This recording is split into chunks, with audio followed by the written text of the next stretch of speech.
मी अशी शपथ घेते की माझे संपूर्ण कुटुंब, गाव 26 जानेवारी 2027 पर्यंत साक्षर करेल.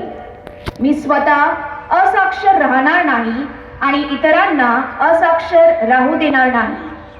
मी माझ्या कुटुंबातील सदस्य, मित्र आणि समाजातील प्रत्येक व्यक्तीला वाचन, लेखन व संख्याज्ञान शिकवण्यासाठी प्रयत्न करेन.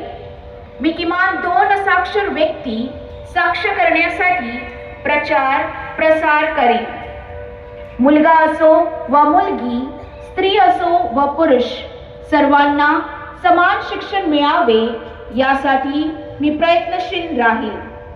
राज्याचे 100% साक्षरतेचे ध्येय गाठण्यासाठी मी माझे सर्वोत्तपरी व निरंतर योगदान देईन. मी स्वतः शिकेन आणि इतरांना शिकण्यास मदत करेन, ज्यामुळे समाज प्रगती करू शकेल. जय हिंद, जय Maharashtra. Kindly keep your hands down.